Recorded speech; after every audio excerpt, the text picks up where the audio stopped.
Welcome to our cooking segment today. I am looking forward to sharing a really good recipe. Well, I should say it sounds like a good recipe because I didn't make it yet. But we have so much corn right now on top of zucchini, tomatoes, all of that fun stuff. And I just wanted to share a recipe that I found that's going to use some corn because I needed to use some corn up. So how about you? I know last week some of you shared how your garden is producing so much. And so this week we're going to make something with corn. And so I hope that you're going to come and cook along with me. If you want to make this recipe, I will post the recipe as soon as this video is over. And so hang in there. So welcome as you're joining me today. Make sure you comment. Let me know that you're here.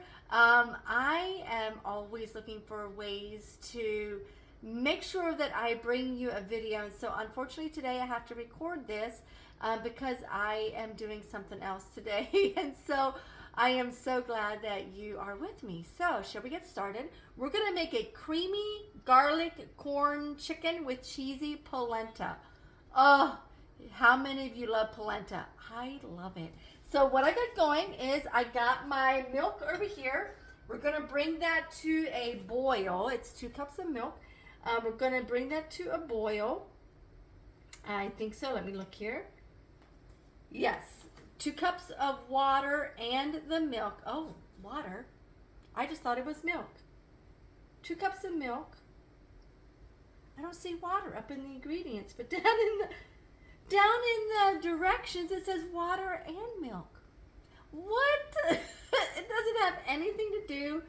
2 cups water and the milk. It doesn't show anything about water.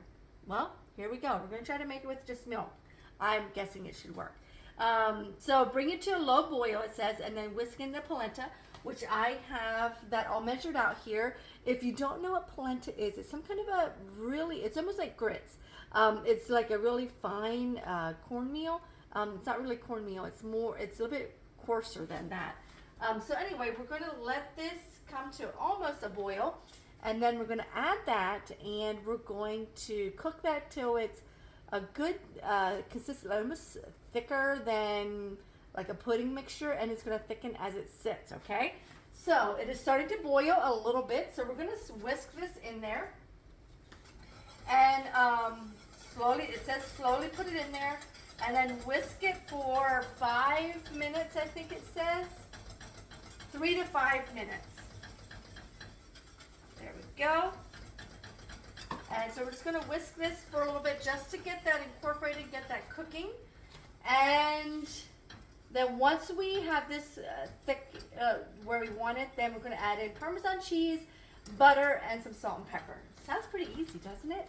So what are you cooking today for your meal? Let me know. I got to stir this so it doesn't burn. I always love different ways to use not only the fresh garden veggies, but chicken is our favorite protein. How about you? What is your favorite protein? We do a lot of chicken. Okay, this is really boiling. We're going to just boil this for a little bit more. And then we're going to let it sit while we do the chicken and the rest of our goodies. All right, there we go. That's what I liked about polenta. You can use it instead of potatoes or another starch, potatoes or rice, and it's going to, I just love it. It has a really good flavor, I feel. I mean, especially when you put Parmesan cheese and stuff in it. We're going to put in the butter. I'm going to put that in there. I'm going to turn this off now, and we're going to let this sit. And I'm going to put in some salt and pepper. It calls for some salt and pepper. We're going to just grind in some salt and pepper.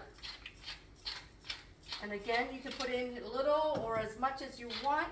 I'm going to put some salt in.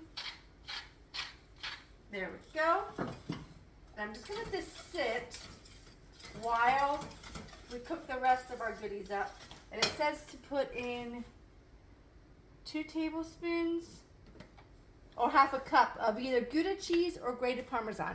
And you guys know I love my little container with my Parmesan cheese. My son had to grate me some because I was completely out of grated Parmesan cheese in my freezer.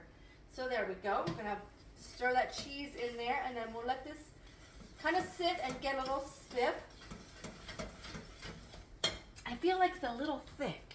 Maybe that's why, but it didn't say how much milk. So let me add just a little bit of water, because I feel like it should be a little bit more liquefied than what it is. I don't want it to be quite so stiff. So I just added maybe a fourth a cup of water. There, that looks better. Okay, so we're gonna let that sit. So I guess a fourth a cup of water you have to add to that, which I'm gonna try to make that adjustment to the recipe. Actually, I'll probably post the link. So when you make it, just add an extra fourth cup of water, okay? So now we're gonna do the chicken. I'm gonna turn my oil and butter. I got 2 tablespoons of oil and 4 tablespoons of butter in the skillet. And I got my chicken. I got my chicken all right here. I already have it in. Chicken tenders are like our favorite. So I'm gonna put this in a bowl, and then we're going to put cornstarch on this so it gets like a thick coating on that. All right, so now we're going to take our cornstarch, and cornstarch is just like a white powder. Let me show you. I use a lot of cornstarch, and if you didn't know, Chinese restaurants use this pretty much to coat a lot of their chicken. I never knew that until I started making some Chinese dishes, and I'm like, why is it calling for cornstarch? Here, now I know why. So let me kind of stir this with a fork. Get that cornstarch all over the chicken. I'm going to add a little bit more to that bottom chicken there. There we go. Kind of coat that. And then we're going to start frying this. And we're going to add some Cajun seasoning. Now, if you don't have Cajun seasoning, you can make your own. All I did was Google a Cajun seasoning recipe. That's all I did. Okay, so now we have our oil and butter in our pan. And I'm just going to lay in our chicken. And we're going to sprinkle the Cajun seasoning on top of this. All right. So far, pretty easy, I think. I love when recipes are that easy. I got a little, I probably put a little bit more chicken. They said for 1.5 pounds. I think I had a little bit more than 1.5 pounds, but that's okay. We're gonna lay that in there. Trying to get it all in one dish. I don't know if I can do that. There we go. Sprinkle the rest of that on top of there. And now I'm going to take my Cajun seasoning, and we're going to season it. And I just make a bunch and just put it in a container so I have it for when I need it next time. This is not real spicy. The reason I like making my own Cajun seasoning, because then you can kind of control the spice if you don't like it's so spicy. We do have, I think we do have some kind of a Tex-Mex seasoning, which I don't feel is the same as this. So I just make my own Cajun seasoning, because I don't like to have a bunch of salt in mine. All right, so now we're going to turn that right shortly. So this says, meanwhile, toss the chicken with the cornstarch. We did that. We got it in the oil with the butter, the chicken, and a tablespoon of the Cajun seasoning. And then a big pinch of pepper. Oh, I didn't do the pepper. So let me sprinkle a little bit of pepper over top. And again, if your Cajun seasoning is spicy, you don't have to do the extra pepper. And cook it for about 5 minutes. So I got it on one side, and I'm going to turn it over. Because these are chicken tenders, they do not take real long, which that's why I love using chicken tenders. Oh, it smells so good. Okay, so turn this around and cook it on this side. And then we're going to put in some garlic. Now let this cook just a little. I want to make sure the chicken is cooked all the way through. But chicken tenders only take about 3 to 5 minutes on one side, and then we'll do about 3 minutes on the other side. It's amazing. We grill these most times as well because, again, they don't take long to grill. Okay, there we go. We got that set. Let me grab my lid.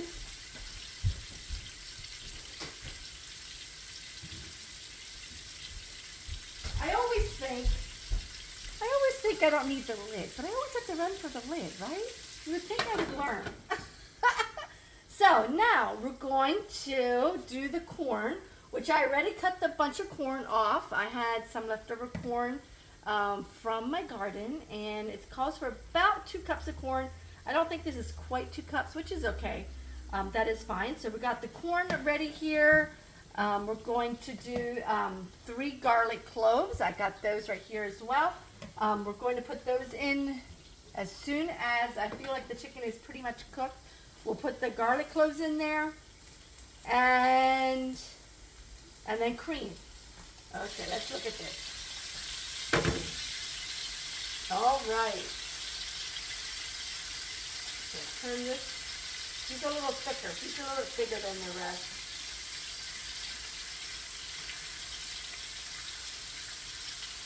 There we go. And you can cut these smaller if you like. I like smaller pieces, but I'm doing what the recipe calls for this time. As you guys know, I like to do at least what the recipe calls for once, and then I can always modify it next time. So we're going to let this side cook a little bit more. I want to get that flavored side cooked a little. I'm going to turn these around. There we go. And now I'm going to throw in my garlic so that can start sauteing with the chicken. I'm going to have 3 garlic cloves. And you guys know the drill. You do not have to peel your garlic because the garlic press is going to get that skin. Come on, get out. There we go. It's going to keep that skin in your press. And then you just have all your goodness that is left over in your garlic press. So if you've never seen how the garlic looks, how awesome that is. It just lets the skin for you. All right, there we go. And my kids do not like when I don't take that last piece of garlic out and make them clean it out. So I try to always take that last piece of garlic. So we're going to just stir this around in here. There we go. And now we're going to add in our corn as well. So the corn can kind of cook. I love when there's a one-pot meal because it doesn't take near the dishes.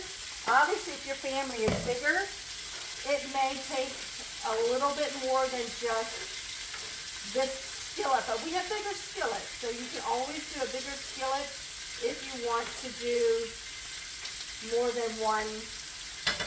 If you want to do for a bigger family, you can do more than one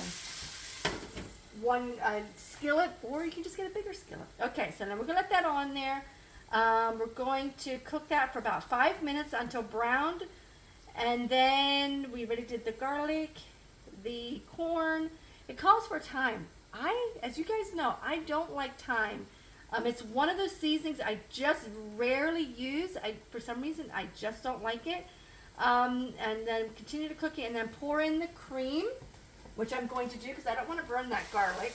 And the corn is most likely, because it's already sauteed or cut, it doesn't take long to cook the corn either. And it's going to cook some more. I'm going to pour the cream over top of all of that chicken. And we're going to just let this boil a little bit. All right. Pretty easy so far. I'm excited. It smells heavenly, let me tell you. So next we have to, we poured in the cream, cook for 1 to 2 minutes till it's warm, adding water or additional cream to thin the sauce, and then remove from heat and stir in a lemon zest. Got it. I got my lemon right here. Let me close my lid for my cornstarch since we don't need that anymore. Clean this up. I love when a recipe is so quick because, you know, none of us have time to be in the kitchen that long. So what I'm going to do is I'm going to take the same Parmesan cheese grater and I'm going to make some lemon zest. I got half of a lemon here that I had in the fridge for something, and I'm not going to do a lot. They call for 2 teaspoons. I never put the amount of lemon zest in that a recipe calls for because, well, I don't want it to be that lemony. I'm not a huge lemon fan, and so I got my zest right here. I'm gonna scoop it up. Scoop it up with this, and that actually looks like it might be about a teaspoon. I don't know. So we got that going. Let me find the spoon. And then it says something about basil. It says to roughly chop a half a cup of basil. So we're going to, I'm going to let this cook a little bit more. And I'm going to grab my basil out of the freezer.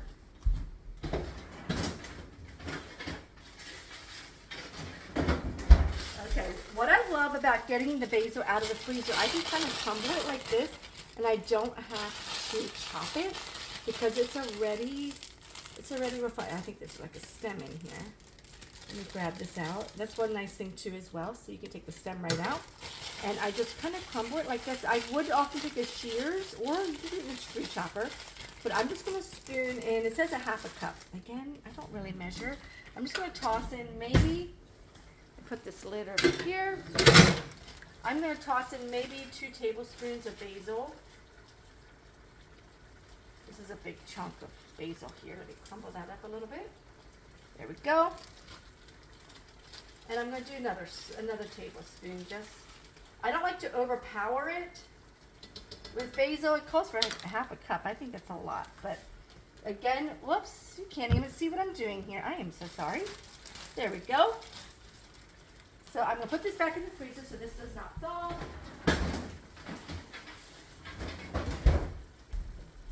And oh, it smells so good. There we go. And I'm going to stir in this little bit of lemon zest that I got. And voila, we are done. So let me make sure. I'm going to turn this off. There we go. And so now let me grab a plate. And our polenta over here has been sitting over here. And it definitely is a little stiffer than I would like. So again, I may put more than 1/4 cup of water. I wish it would say how much water, but 1/4 cup to a half a cup of water, I would say, would be about the best ratio. Let me take this off my whisk. Oh, I'm so excited. I love a creamy polenta. Oh, this is pretty good though. This is a nice consistency. I do like it sometimes just a little bit more creamy. But again, you can do what you like. It's almost like a mashed potato consistency. So there we go. And I'm going to put some chicken over top of this with that creamy sauce. And voila, our dinner is ready. Ah, it smells so good. I like to serve things with greenery because, well, it does have little green specks in there, but I don't like everything all being the same color. And unfortunately, polenta and chicken and the sauce is like all the same color. So I would serve this with either a salad or green beans or peas or something. It would be an amazing meal. Even right now, with vegetables, you could grill zucchini, peppers, onions, whatever. I can just eat polenta. Oh, polenta is like my favorite. Mm. Let me taste the chicken. The chicken is so super soft, and that's the other thing. I like doing it on the stovetop like that. The chicken doesn't take long at all, and it's super soft. Mm. Ooh, it's hot. Now, to me, I would like more salt and a little bit more Cajun seasoning, but it has a good flavor for those of you that don't like a lot of Cajun seasoning. I think it's great. I can taste a little bit of pepper, a little on like my tongue, but not much. But the cream sauce, let me tell you, oh, so good. I could just eat the polenta and the cream sauce.